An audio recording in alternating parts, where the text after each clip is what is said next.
This week, Marco RP posted on X site designs for a Tesla semi station at a Frito-Lay facility in Charlotte, North Carolina, indicating preparations for the volume production at Giga Nevada's semi plant is probably coming soon, and more of those stations are very likely in the works. We just don't know about them yet. Pilot Flying J had their first 6 stall stations spotted, indicating their assessment that larger stall counts might be called for in some areas. And the Tesla Supercharger network passed 3,000 stations in North America. Let's get into it.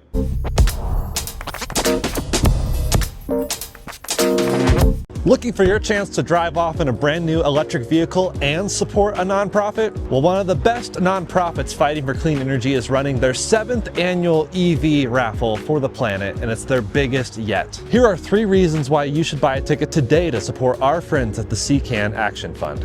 Number 1, amazing odds. For the first time, each ticket gives you 3 chances to win an electric car. Even better, only 10,000 tickets will be sold. Those are great odds. Reason number 2, the prizes are stunning. The grand prize winner gets to pick from 6 luxury EVs. The rugged R1S, the powerful R1T, the brand new Lucid Gravity, the sleek Lucid Air, the bold Porsche Macan EV, or the iconic Porsche Taycan. Yeah, and those are all great cars, and again, you get to pick which one. The second place winner gets to choose from a Volkswagen ID Buzz or a Hyundai Ioniq 5. And there's a third place winner, a Chevy Equinox EV. Even better, the group will cover state and federal taxes. Oh, but what about tariffs? Well, no problem, they cover those too. Reason number 3, the CCAN Action Fund supports clean energy nationwide. So you could win a great EV and support a greener world. It really is kind of a win-win. To enter, check out www.evraffle.org. That's evraffle.org, or simply click the link in the description below. Tickets are only $200. Enter to win today. I'm here at the Ionna Apex, North Carolina rechargery, which was the first rechargery Ionna opened and is kind of their flagship location. It's a full rechargery, and as you can see, the canopy covered charging stalls are right there behind me.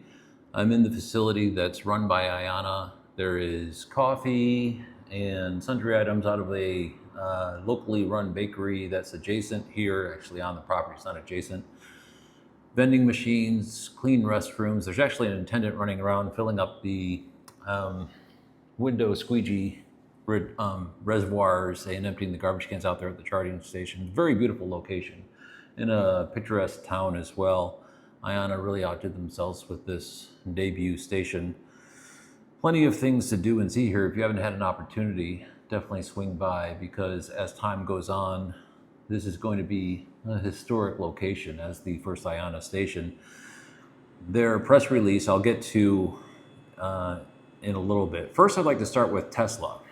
As I mentioned in the opening, Marco RP put into X site plans for a Tesla semi station in Charlotte, North Carolina, which I went to and created a vid for this channel. You could go to the library and see that vid if you wish. The documents mention 18 stalls, and each are able to dispense 1.2 megawatts or 1,200 kilowatts. And the vid is down below if you want to see the specifics concerning that station. They have 18 stalls, and they are bobtail, so you basically have to back in the semi, with V4 cabinets and V4 dispensers. So that's pretty significant in and of itself, that it's a full V4 station. But really, I think the bigger matter is that Tesla is gearing up in order to start spitting semis out of the Giga Nevada plant. And all those are going to have to go somewhere, and all those are going to have to be charged somewhere. So Frito-Lay is starting the process of putting in megawatt charging at their facilities throughout the country. We don't know which ones are getting it. We do know Charlotte is one of the ones, because we were able to spot that, or Marco was able to spot that in permitting and post it into X. But Tesla going large with their semi program, and I really think a lot of people are unaware of the amount of significance that could have on the broader EV adoption market. Because let's just say Frito-Lay starts putting those in like an alpha or a beta, I don't know how you want to describe the rollout.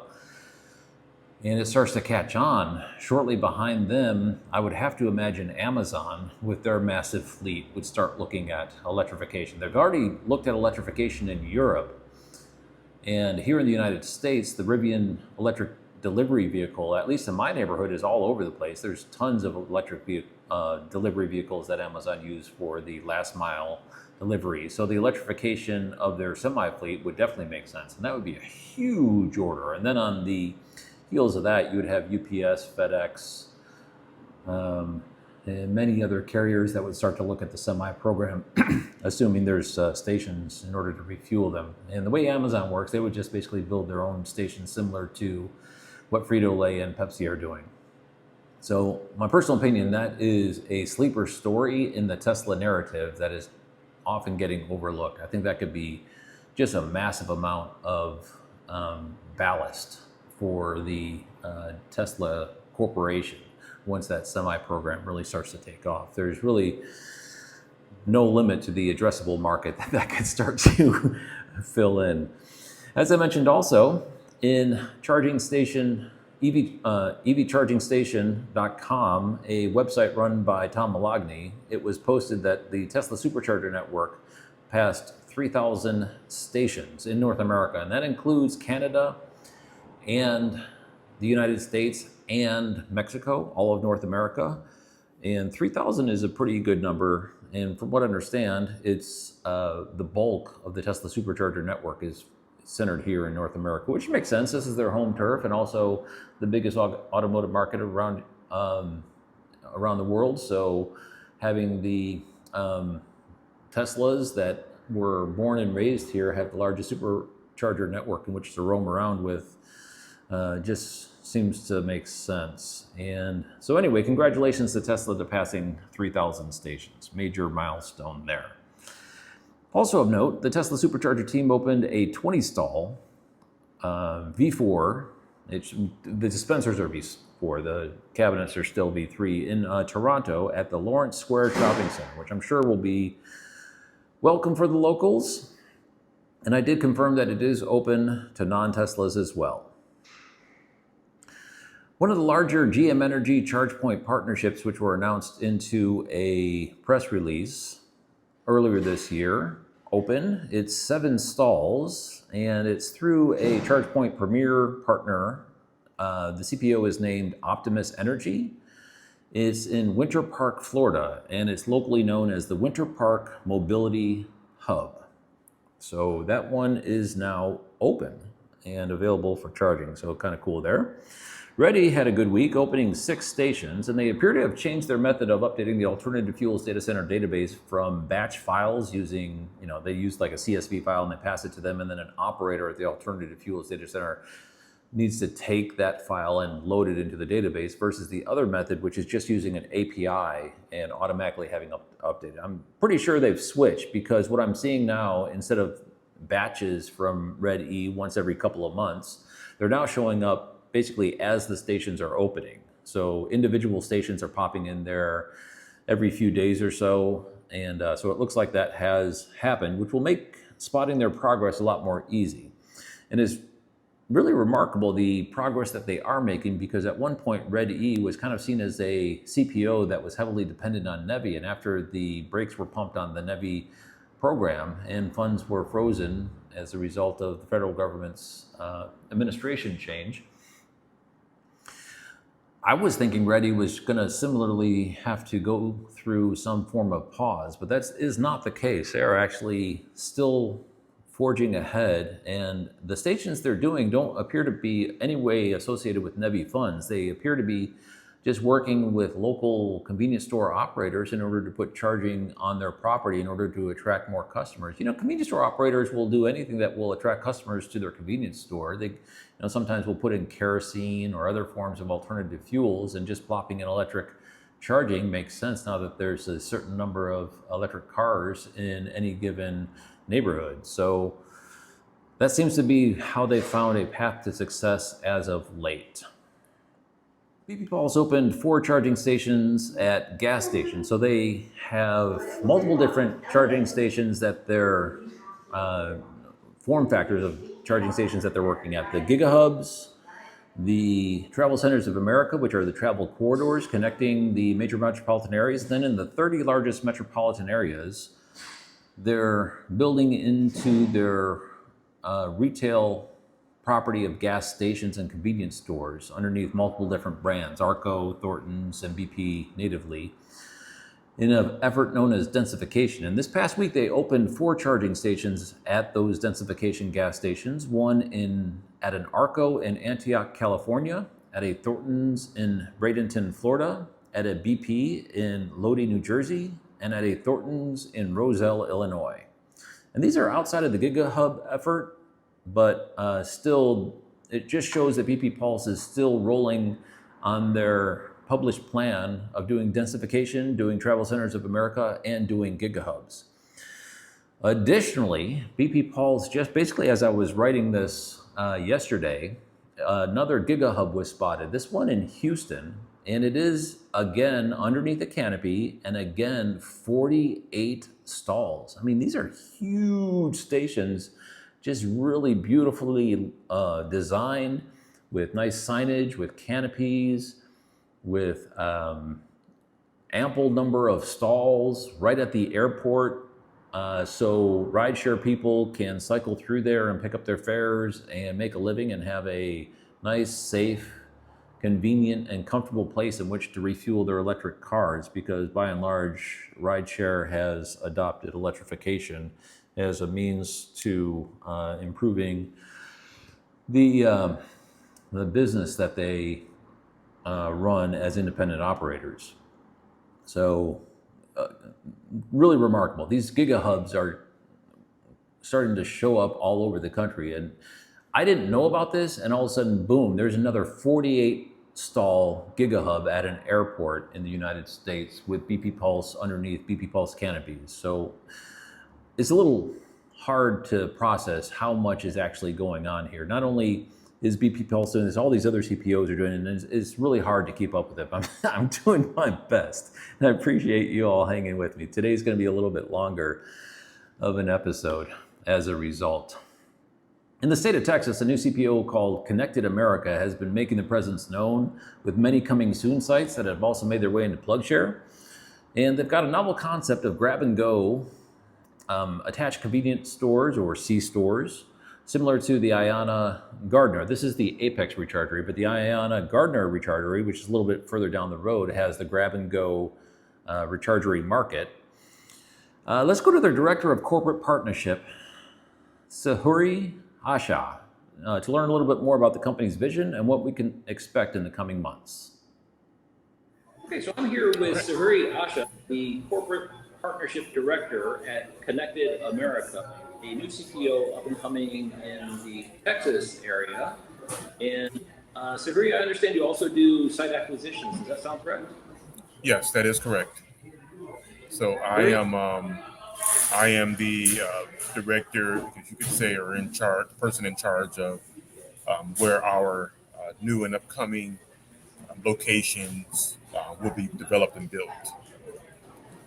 And so, yeah, I'm here in the Ionna Apex rechargery, and a little bit down the road, there's the Gardner rechargery that has a grab-and-go market.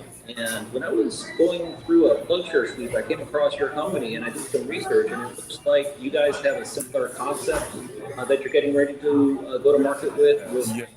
Yes, we've actually been in discovery stage for about just over 2 years now. So even before Ionna was even formed, we were already pretty much birthed on paper. And so we've actually were the first EV charging company that had conversations with Amazon. So that is, we're actually working with Amazon as well as a Texas-based company called Digit 7 that's going to handle all of the technology when it comes to the autonomous just walk out technology for the stores. And so we're going to think of us as a next generation convenience store, so to speak. And so we're infusing that with the fast EV charging network across the state of Texas. So not just the highway areas, but also more in the city, downtown, urban sprawling areas as well. Yeah, I've been, as I said, I did a Berkshire sweep, and I was kind of surprised how many of the pits that you guys have out there. And so it looks like there's a pretty large upswing of locations that will be on your global list year. And then as more research, and it really seems like a next generation go-to-market solution that we're thinking, you're building not only today, but when the whole concept of EV4 has been reimagined. That sounds kind of similar to what was occurring during the incubation. Yeah, that is definitely correct. We just see that there is I'm an EV driver, you're an EV driver, and I have been for years. And so our aim and our mission is to be a solution for EV drivers to have amenities around while they're charging, rather than sitting in their vehicles reading a book or listening to the radio. And so we are implementing a Wi-Fi driver's lounge as well as a coffee bar, a marketplace. Some of our larger locations will have a monthly subscription that has like a VIP lounge. And so we have a formula of what we use in terms of properties that we look for. And so, and we find that works for us. We've got some good partners, and I'm not sure if I previously shared that with you, but we're partnering with some companies that you are familiar with that are new to the state of Texas. So I'm pretty excited about that, and we have weekly calls with them. So, of course, as you know, we're partnered with BP Pulse, so they're doing a lot of our centers. We're partnered with Electrify America, and we're partnered with Gravity out of New York. And so a lot of people, so we'll be their first first and only, I guess, Texas partner. So we're just trying to figure out some of the locations that they want to be at, and where they feel that we have a good fit. So over the next 5 to 6 years, we'll be upward bound to about close to 40 locations in the state. And so from close to airports to freeways to, urban areas. So we concentrate our area on the 4 major cities. Well, I shouldn't say that, but we concentrate on Houston, the DFW area, San Antonio, and Austin. We actually have 2 locations going in Amarillo and 1 in El Paso. So, yeah. So I think you probably saw the Amarillo location as well. So I didn't want to just say that we are focusing on the 4 major cities, because El Paso and Amarillo always gets left out. So, so yeah, we're of course, the utility slows us down a lot, and so and with data centers coming strong in Texas, it's making things better for the economy, better for the state, but not so much better for us. Yeah, demand for electricity is definitely on the upswing, but the nice thing is that once you get it delivered, you don't have to work for refueling trucks to come to your property every time your tanks get low. It's a one and done pain point. Once it's over, Yes. you've got an unlimited supply of fuel for your vehicles that you can supply to your customers. Yes. We just find that some of the utilities, particularly Encore up in Dallas, they are very hands-on with us, and they're willing to help and willing to assist. Can't really say too much about Centerpoint here in Houston. They're kind of they're kind of like, hey, we need you to be right, in the beginning, and this is what we have, and this is what it is, and you kind of take it or leave it attitude. So I find, and it's easier to work in the Dallas area, and that's why I am seeing stations coming up very fast there versus Houston. Yeah, not only Connected America, I mean, I could rattle off the number of cities, the DFW Metroplex, and it's just seems like everyone's showing up there. It might be exactly as you say, Hmm. local utilities could actually get some. And I Yeah, think the novel concept of having a gravel market attached to a electric vehicle charging station is one which I know for my own anecdotal interactions. Like right now, I'm in the Apex rechargery, and I'm the only one here. But whenever I go to the partner rechargery that hmm, has a market, it seems like there's always people coming in and out there. It's a curiosity, and it's also very practical. People just like to, just go get your thing. It's like a walk-in vending machine.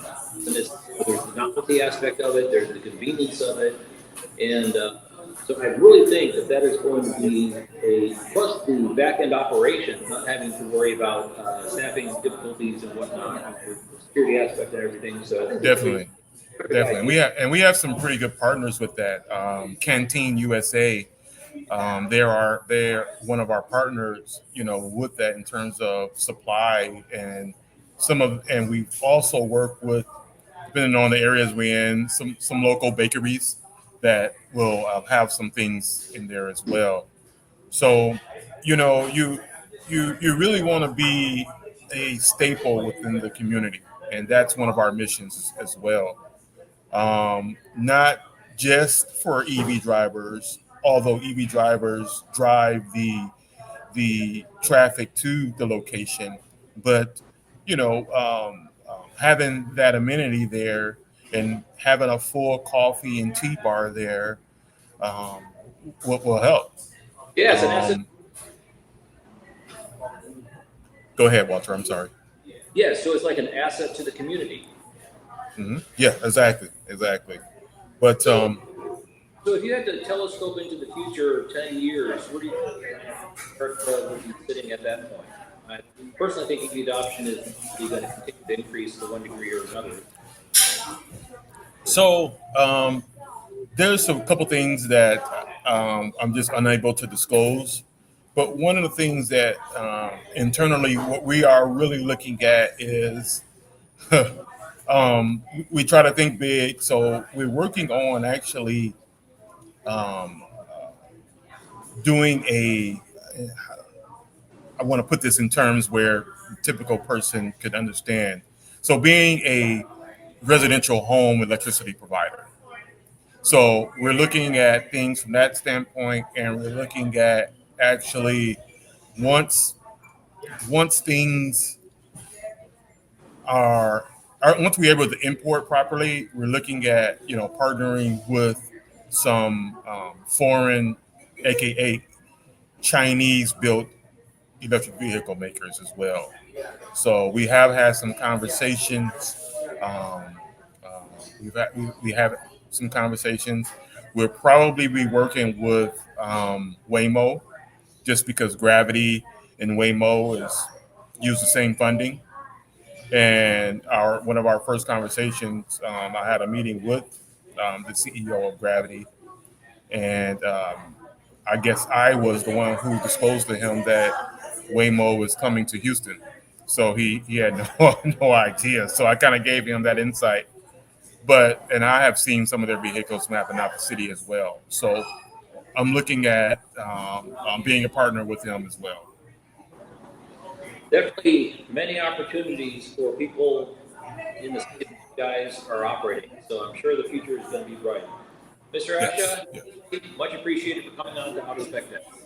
Thank you, Walter. Appreciate your work, and I thank you for everything. I've gotten like I told you, I've gotten a lot of insight from you and your team. Very good. All right, thank you. Have a good day. Thanks to Hurry. It's exciting to see more organizations joining the broader EV charging landscape with creative and innovative ideas like what Connected America is planning. It's pretty cool to see next generation stations like this starting to be conceived and actually brought into the market. Now let's switch to Ionna.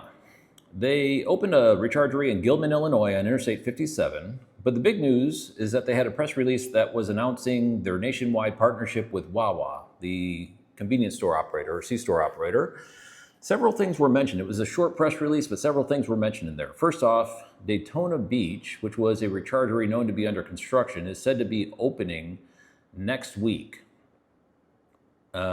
Is right across the street from the Daytona International Speedway, that very famous NASCAR track, at a Wawa. Additionally, 3 additional rechargeries at Wawas in the state of Florida were announced to be under construction. Those are in Orlando, Pensacola, and Bradenton. So 3 additional rechargeries at Wawas in the state of Florida under construction. However, also in the press release, there was some kind of glossed over data that I kind of latched on to. The first of which is that there are currently, according to the press release, over 3,000 stalls under contract, which puts them at 10% of their goal of 30,000 in just the first full year of operations. And actually, they're not fully through the first full year of operations. So 3,000 is a very large number. And just to put this in perspective, currently Electrify America has a little bit over 4,000 stalls. Same thing with EVgo and same thing with ChargePoint. They're all right around low 4,000s in number of total stalls that they have in operations. Ionna will be, once these contracted sites are built, at 3,000 just in the first year. And if their goal is to hit 30,000 by 2030, if you combine EVgo, ChargePoint, and Electrify America all together, Ionna will be twice that stall count. So that kind of puts into perspective just what we're looking at. We're not just talking about stalls, like number of stalls in the ground. I mean, look at this place. This place is beautiful. This is a completely new concept of what a charging station can be. I've got LPtronic hyperchargers underneath the canopy. I've got a local small business operator running a bakery business on the property here. We have coffee service, we've got vending service, we've got clean restrooms. I mean, so although they're putting in twice as many as the combined force of EVgo, ChargePoint, and Electrify America, they're doing it by completely altering the concept of what a charging station could be. And they came up with a new word of rechargery in order to kind of distinguish themselves a little bit from that. But also in that press release, also on the day of that press release, they updated their websites with several new rechargeries that are now listed on the website. And let's just go through those really quick. Beaver, Utah, Bradenton, Florida, Daytona Beach, these are all newly added to their website, Festus, Missouri, Janesville, Wisconsin, Lyman, Colorado, Orlando, Florida, and Pensacola, Florida. Now, some of these were already known to be under construction through permit spotting and seeing them under construction, but a couple of them were surprises. So it's very clear that this year is going to be a huge year for Ionna as they start ramping up the build velocity going on. And there is an out-of-spec bits video, which I did covering the press release. So look for that down in the library. Next, Canadian CPO Joule populated the alternative fuels data center with 14 stations, mostly in the province of Ontario. They've got a distinctive dispenser design in the shape of a letter J to kind of give them a little whimsical distinction to their stations. But it was cool to see that those 14 stations were all added to the alternative fuels data center. And we can now look forward to another CPO because the Canadian CPO Flow had some unfortunate bad news concerning a confluence of the tariff situation and some of the subsidies in Canada being pulled back. And so they had to close a factory and let go a good chunk of their employees in order to stay solvent. So unfortunately, Flow is pulling back, but it looks like Canadian CPO Joule is starting to ramp up. So some of these things are ebbs and flows as time goes on. Lastly, Electrify America has been doing some of their best work as of late, and I'm really impressed. I'm not sure where they're generating all the cash. I know it mostly came from Volkswagen in the early days, and I guess some of the cash is still, but I'm suspecting now they're starting to actually see a profit from selling electrons and memberships and things like that, plus the Electrify commercial effort. But just this past week, they opened a 10-stall station through their Electrify America commercial partnership with Costco in Highland, California. Really nice looking station. And they also opened a station, thank you, you can come on, at a Royal Farms convenience store. Thank you so much. And it's, let's see, half is heated and half is, thank you very much. I got myself a blueberry roll, and she heated up half of it, and the other half is gonna be room temperature. We'll see which one I like better, but I love blueberry. As I was saying, a Royal Farms convenience store, which for Electrify America is kind of an unusual partnership because they don't normally go into convenience store properties. But in this case they did, and I think it's because it's at such a beautiful location. When I say beautiful, I don't mean picturesque.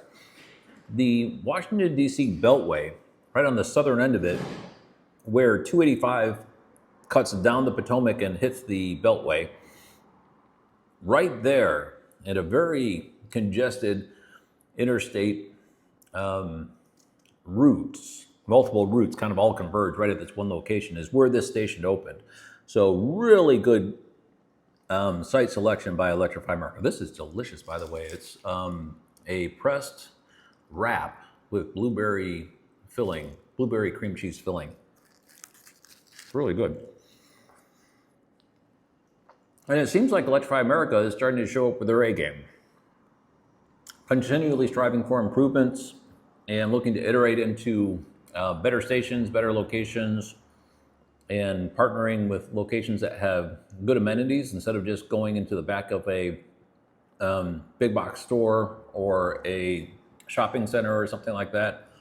Now they look to be similar to like what the Tesla Superchargers. And the truth is they're probably trying to compete with the new kids on the block who are coming with heavy amenities. I mean, look at me. I'm sitting here. I got Wi-Fi. I'm in air conditioning. I got this game center behind me. I'm eating a freshly baked blueberry and cream cheese breakfast roll. And I'm sure Tesla Supercharger operators and the operators at Electrify America are taking note that these stations are coming down the pike, and they're coming quick. Anyway, thanks for watching.